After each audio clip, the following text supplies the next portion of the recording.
الوطن القسم الثاني سعيد الكريم مع استاد ماروكان. يمكن كانت قمه ولكن كان خاصها البيوت. واش الهاجس ديال الخوف من الهزيمه الفرق بجوج لانهم حققوا انتصار او في اول دوره هو اللي خلى اليوم ان الدفاع كانت شويه خاصه الجرأه الهجوميه خصوصا في الشوط الثاني. لا هو ماشي خوف من تلقى الهزيمه الا ما كتسنانا واحد النهار. ما يمكنش غنهضروا نقولوا اليوم غيكون الخوف من الهزيمه، لكن كان اول لقاء الجمهور ديالنا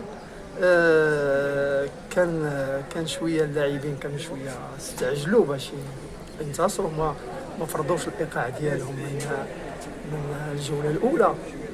كنظن الجوله الثانيه كانت احسن، كانت رياكسيون ديال اللاعبين.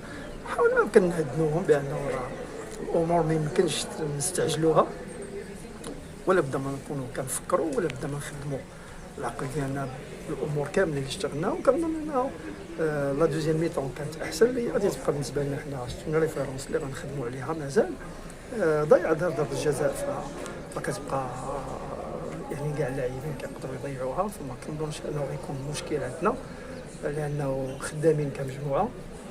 وربما هذا التعادل ديال اليوم غادي يزيد يصحح اللعابه سوغ لو بلون مونطال، باسكو اليوم غادي نعرفوا بانه راه مجموعه ديال اللقاءات اللي غادي ناخذوها حنا في جديد غتكون صعبه وصعبه جدا، غادي نوجدوا لها ان شاء الله. انا كنظن الامور ان شاء الله غادي تكون في تحسن. ما نساوش بانه كانت مشاركه ديال جوج لاعبين ديال اول مره لانهم ما كانوش خدامين معاهم، ولا الحسناوي ولا ايمانويل.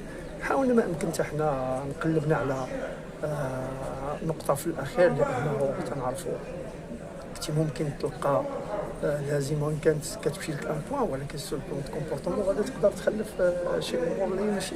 لكن الحمد لله انا على يقين انه مازال الامور غادي تتحسن والفريق يكون احسن من هذا بشكل كبير ان شاء الله. بالفعل كانوا الفرص، الفريقين بجوج ادوا واحد الاداء جيد. الدفاع عن حسن الجديد جاو الفرص، دليل ان ضيع ضربه جزاء. حنا جاونا عده فرص في الشوط الاول كنا نقدروا نحسموا المقابله في الشوط الاول. الحمد لله بقيت لي جوج اللاعبين بخصوص في الارضيه ديال الشوط الطبيعي اللاعبين ديالنا تيعانيو منها لان حنا تنلعبوا في الارضيه ديال سانتيتي، ولكن على اي النتيجه ديال التعادل هي منصفه للطرفين.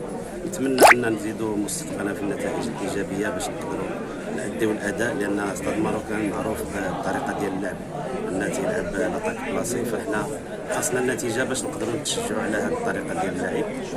كيف ما قلت فريق الدفاع حسن الجديد فريق محترم، والنتيجه ديال التعادل هي منصفه للطرفين. شكرا.